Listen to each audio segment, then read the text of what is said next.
So, small change of plans, because it finally rocked up. I've been working from home for the past month or two, because obviously the whole coronavirus issue.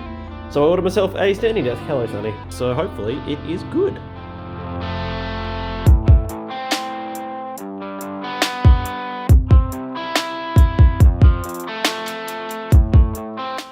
It's beautiful.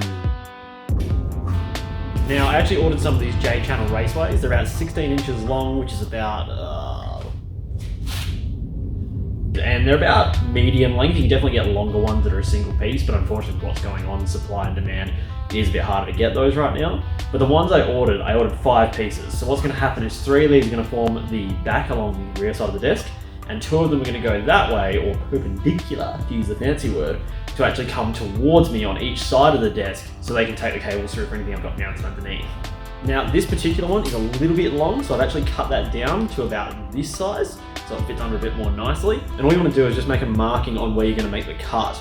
And what I'd probably do is flip it that way, start from there, just making the one direction cuts until you start to get a decent base, and then you can start to slide in and out. And then you can start to saw back and forth to actually get through it and get a little bit quicker with your pace, and that should go through quite nicely. So I've already done it on this one, but what you essentially want to do is work out where you want the cut to be. So I'm like, yep, no worries, I want it about there. And then once you've got it marked up, get it to a point where you can easily recognize it, get your saw and just run it, actually line it up properly, not like an idiot like me, and just run it in one direction. Sounds like crap. Towards yourself, just like that, and just one direction cuts for a little while. And if you look at that, you'll actually see it is going through. It's just being a bit gradual. Please don't cut yourself. These do look like very basic saws, but they are still saws. Baby, you light up my life like nobody else. I'm singing One Direction so I don't hurt myself. But once you get those big, long cuts going, it should cut through it like butter, honestly.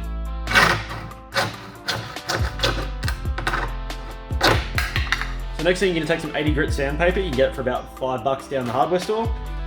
You probably get it cheaper, honestly, and if you actually hunt around, I'm sure someone has one in your neighbourhood. We just don't know our neighbours, so... Now, 80 grit is... yeah, it's pretty coarse. There's not much to it. But the main idea of this is just to get rid of those flaky little specks at the end, so we don't have to deal with those. And you just want to run it back and forth, essentially.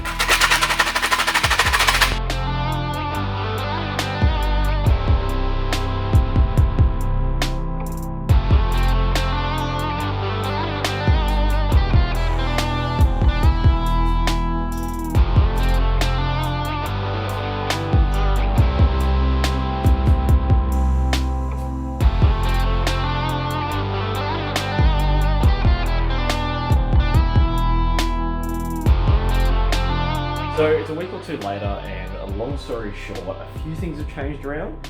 I did start off with the tower originally on the right hand side of the desk, but I did find out eventually I didn't like quite how much space it took up. Also, these drawers, they're the IKEA Alex drawers. Long story short, they used to fit directly underneath the left and right side of my old desk to sort of act as legs. But when you get a standing desk, obviously you've got the bar that runs across, which takes up quite a bit of space, probably about an extra 2 inches. So having these guys prop that up another 2 inches when I already had the desk pretty much at this height, which is perfect for me because I'm not the world's tallest person, was bang on. So to change that around caused bigger issues where essentially it was way too high for me. So rather than continue doing things that way, I've actually moved the computer off to a separate stand on top of one of the drawers.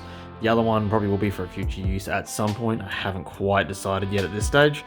But long story short, so they're flanking it on the left and the right, and then everything fits in the middle. Now this is not anywhere near finished. I still need to get what's called a cable spine, which I'll show on the screen just now, to clean up all these guys. These cables here, well, minus this one, I'm waiting on a USB 3 cable. These wires here, basically everything that needs to have a flexible length, so when the desk goes up and down, it's not going to snag and pull things off. I've already had one accident where essentially I forgot to extend the length of the power cable, which is connected to the power board underneath down the bottom there, which pretty much meant it got ripped off when I put the desk up, which wasn't fun, but sorted now. Also, these cables here, we're getting covered by this little yellow protective casing, which is safe to walk on. Basically, the only power points in this room are over there, and the Ethernet comes in from that door from another area, so yeah, is what it is. I will do a follow-up video on those later, probably not right now, because it's going to take a couple of weeks to get the cable spine and a few other bits and pieces. But this is pretty much where I'm at for now, and it's a good start. Really enjoying this desk. So I've had the desk for a couple of weeks now, and I've used it both as personal and as work use. And the big thing that I want to preface this with is that I do think a standing desk is worth it if you fall into one of two categories. If you either A, have had problems with your back in the past like I have. Now mine doesn't come from any injury or anything, it just is a case of I don't have the strongest back and it's something that I do need to work on in terms of a fitness goal. Or situation 2 is probably where you spend more than 2 hours a day seated. I'm actually in software development for my job as well as being a university student, and then on top of that with my hobbies, I spend a lot of time sitting on my ass. So I need to have the option to bring the desk up and allow me to go with it to take the pressure off my spine when I'm sitting for longer periods. What I've been trying out is I've actually set a 60-minute timer every time I'm sitting down and a 30-minute timer every time I'm standing up, and I alternate between the two. That seems to be working out pretty well. It's taken a lot of pressure off and I feel better in general at the end of the day. I have more flexibility than when I don't do that. So I definitely recommend getting a standing desk for those reasons. If you don't fall into one of those two categories, I wouldn't recommend it because they are relatively expensive as well. Mine cost me around 650 Australian, which I think is somewhere around 350 to 400 British pounds. With the American dollar, it's all over the place with the Australian dollar a lot of the time, so it can vary a lot. I do know, however, that in the US, for example, you can get just the frame and not the desktop with it for around 350, 400 US, I think. Sometimes less than that. But at the same time, that means you still have to provide the tabletop separately, so maybe something from IKEA would be suitable in that situation. But definitely don't discount price but definitely don't eliminate price as a factor because it does come into the equation. The other thing is cable management. It is a challenge, seriously. I've had to work pretty hard just to get this thing to a okay level.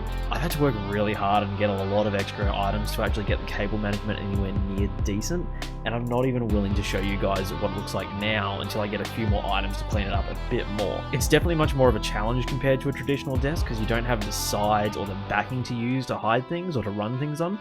Everything is about that underneath space. Speaking of which, get comfortable with using it. On the left-hand side, I've got my headphones hanging from a hanger using adhesive. I've also used 3M tape, which is very strong double-sided tape, to mount the speaker controller on the underside, as well as a CD drive for the once upon a 20-year time period they'll actually get to use one. And I've got a SD card reader on the way, which will go on the far side as well. So yeah, definitely get used to using that underneath real estate. I think that's kind of invaluable when you got a standing desk. The other thing that did annoy me, I used to have my drawers directly underneath my desk. They weren't holding it up, but they just happened to sit perfectly under there. So I had the two drawers flanking me directly on my left and my right, and still had plenty of room for legs. There was no issues there. But now, because you got the crossbar that runs underneath the desk that supports it during lifting and raising and just obviously general use, I've actually had to move my drawers further out on the left and right to kind of flank the desk. Now, it's kind of worked out because I've got my PC on one of the drawers and I kind of am liking having the extra desk real estate. That's quite nice. And then I've got the other one on the far side. It's fine. It's a first world problem. It just means I have to reach a little bit further for things, but it is something to bear in mind when you are thinking about it. The other thing is cable slack. Now, ideally, you're the kind of person who doesn't mind having your case on the desk. 2 monitors, can't have 3, that's for sure, unless you may be doing a vertical on either side, and speakers without a subwoofer. What this means basically is that there should only be 1, maybe 2 cables if you're using Ethernet going from the desk anywhere else.